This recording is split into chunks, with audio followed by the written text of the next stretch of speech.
Okay, ladies and gentlemen, it's time to make a decision on which bike stays in my garage and which bike goes the way of the Buffalo. It's a dual sport motorcycle deathmatch where 2 bikes enter and 1 bike leaves. But unlike death matches with people, the bike that leaves is the loser. The bike that stays is well, yeah, you get the picture. This is a double review / showdown between the 2 bikes that I believe dollar for dollar are the best dual sport motorcycles on the market. Other bikes might be better, but they are also more expensive, so if you're a biker on a budget, these bikes cannot be beat. As you know, we have the newcomer, the middleweight 2000 Suzuki DR-350 with a street legal kit versus the reigning champion, the heavyweight 1994 Kawasaki KLR650. Let's get ready to brap. To help make this decision, we have me. What's up, YouTubers? And me again. What's up, YouTubers? I'm a huge fan of the DRZ400. And I'm a huge fan of the KLR650. Both bikes are absolutely fantastic. Both bikes get from 50 to 60 miles per gallon depending on how we ride. Both of us need a 6th gear. Both are fantastically reliable, and both bikes will have a rock-bottom price of $1,700. Granted, for that price, my bike is newer and came with a lot more. Like what? Freaking yellow plastics? Let's not forget what color you were before I painted you. You looked like a 1993 Taco Bell. People called you Barbie. Purple and teal? Really, Kawasaki? Classy. Yeah, but now I'm a boss. You're a boss with rhino lining makeup. You're a boss with yellow, stupid. Okay, I came with lots of extra stuff, like a skid plate, street kit, aftermarket pipe, brush guards, aftermarket rims, knobby tires, super low miles. Wait, street kit?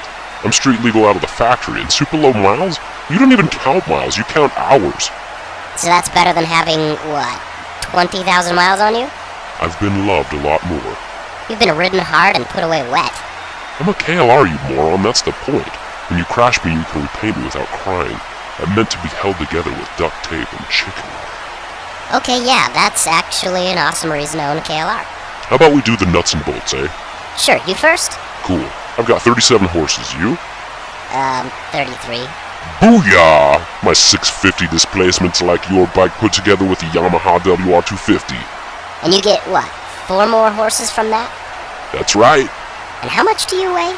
400 pounds. Speak up. 400 pounds. Oh, that's only 81 more pounds than me, which is like the same weight as a WR2. What's your top speed? 94 blistering miles per hour. Same. Quarter mile? 14.8. 14.6. Fine then, how much torque do you have? 29 foot-pounds. 45, homeboy. 45 foot-pounds of torque. That's pretty impressive, but without the clutch, can you do this? Can you even wheelie with the clutch? Wheelies are for teenage yuppies. Yeah, wheelies get views, and they're fun, and they can be useful. Useful for a kid. What's that? I can't hear you over my massive brap. The DRZ is a yuppie's bike. The wheelies, the motards, the yellow, and the fact that it has a Z in its name means it's a bike for teenagers. Besides, other KLRs can wheelie just fine. But you can't, and your exhaust chirps, while my exhaust braps. Now let's go back to the views thing. Think of other big motovloggers' bikes. Oh right, yeah, like Half Throttle and Rebel Yell 91. They're like the granddaddies of motovlogging. What do they ride? KLRs. Yeah, but think of Accidental Broadcast, Ride Victoria, Moto Trippin', and the Garden Snake. Those guys are huge and they do adventurous things on the smaller, more capable bikes. Yeah, smaller, more capable bikes that are not the DRZ. In case you didn't notice, most of those guys ride the Yamaha WR250s, not a DRZ. And the WRS is out of our price range, dude. The DRZ is just as good according to Motorcycle Magazine's review. The review didn't even include the KLR because the KLR is king. And besides that, they didn't even have the WR to review, so how could they say it's better? Well, that's a good point. Maybe when we get the money, we'll replace you with the WR. We'll replace you with a pile of rust, melted yellow plastic, and ashes. You're going to burn me? With gas from my own tank. Speaking of gas, what's your range, small fry? You got like a thimble or something for a gas tank? Well, in my ample 2.6-gallon tank, conservatively, I get like 130 miles. You ready for this? I'm ready for your craptastic doohickey to destroy your whole engine. You ready for this? 250 miles before I even hit reserve. WR250 miles. That's 120 more miles than you. That's 120 more minutes of sore saddle parts. People should take breaks. Brakes?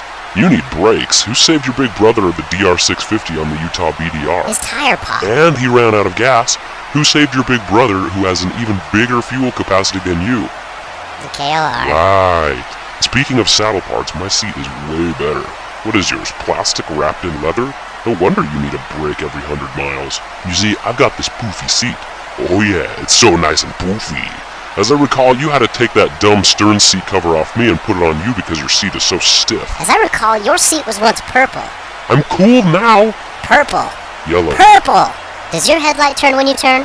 No, but who needs that? Oh, that's right. It's stuck peering off the edge of a cliff while you're turning into who knows what. That's sure useful. At least I've got some wind protection. What is that thing, like 6 inches of protection? It's better than none. Have you seen this mod? Okay, I admit, even for a KLR guy with a ton of awesome mods, that's pretty sick. You mean ghetto mods? They're cool. They came from the KLR community. And speaking of community, look at mine. The KLR Owners Group and KLR650.net are freaking amazing. What do you have? I haven't found much yet when it comes to off-road DRZ groups. Yeah, that's because all the yuppies turn their bikes into dirt-fearing super motards. Supermotos are cool. Super motards are what happens when you take a bike that's great off-road and turn it into a crappy crotch rocket wannabe with a I'm huge pretty sure I seat. just heard you say that I'm great off-road. Yeah, maybe I did, but I'm pretty good off-road too. Granted, you might be better off-road, but I'm better on-road. How? I'm way better on the freeway. What if I don't even like the freeway? So you don't want to do awesome intercontinental road trips? With a mere 6 inches of wind protection and no 6th gear? I think not. So I am better on the freeway. Yeah, and you hate riding on the freeway. Admit it. It's not my favorite.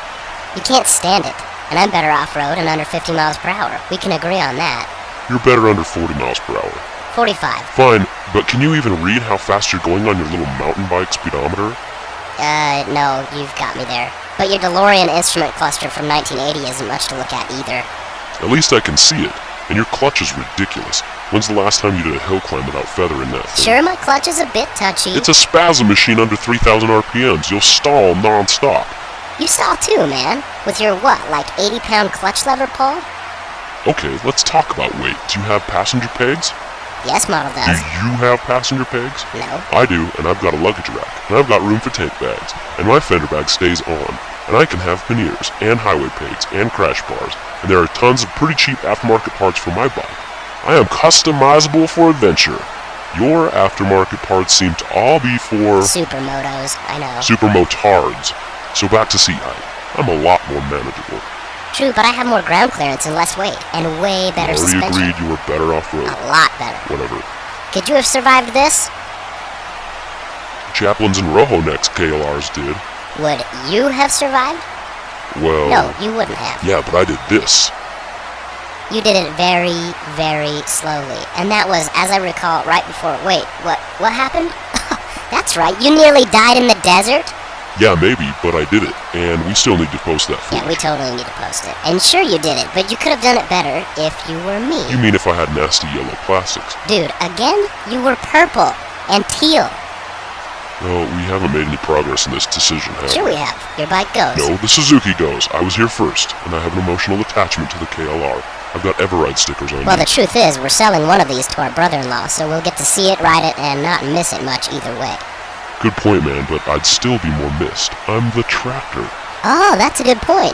I remember when I rode you for the first time, I thought, this is sure a slow purple and teal bike that's hard to get on, hard to pull the clutch, and weird to steer. I'll call it my tractor. Yeah, that's right. And then you bought me at the asking price. You remember what you thought when you bought me? It went something like this. Okay, so I'm smiling a lot, so that's a good thing. Yeah, I remember thinking that when I bought you. For my wife, because it's a girly yellow bike. You are purple and teal. Let's face it, neither of us are or were very good-looking motorcycles. Why's it gotta be about color? Yeah, true that. But it should be about how we're going to be used in the future, like miles per hour. True. Well, let's get into each other's shoes then. Okay, well, you do have that big puffy seat. And I have always wanted to take an intercontinental adventure. You'd be perfect for Yeah, that. but most of the time you'll be in Utah just commuting to work and wanting to rip around the trails. And even though I have a nice puffy seat, we both prefer putting the bikes in the back of a truck and getting down to Moab rather than riding there on the freeway. The Suzuki really is better for that kind of thing. When you split the gas between bikes, the truck does just as good gas mileage-wise anyway. What about those long backcountry trips, though? We can't tow a truck. I'm just not that good at the overnighter thing. Right, but you are good at the day trip thing, and you hate freeways. And with 2 kids, you really don't have a whole lot of time to do overnight trips anyway. Yeah, you're right. I've got 2 kids. I'm supposed to be responsible. I'm getting old. You're right. My saddle parts can't handle the ride they used to. The DRZ is a young man's bike. Hold on, you're right, but I am worse off-road. And when you drop me, picking me up is seriously hard on those same saddle parts. Yeah, we have to take our age into account when we make this decision. And our ability. This is gonna be tough. If it's you that goes, I'm gonna be heartbroken. So many subscribers came just because of the KLR. Yeah, but if the Suzuki goes, the subscribers that enjoy the wheelies and wraps and Moab stuff will lose out. Oh my goodness, I forgot. Moab is like the best place on earth and you would totally suck in Moab. I win! Yeah, and you're yellow. Purple and teal. I got painted. I'm cool now. Teal is showing. You're stupid. Okay, so obviously I can't decide which bike stays. Time for you guys to weigh in the comments, video responses on Facebook, etc. And my final decision will come soon. Hopefully it's the will of the people, but I gotta do what I gotta do. So thanks you guys, we'll see you later in my next video when one of the bikes will have to go.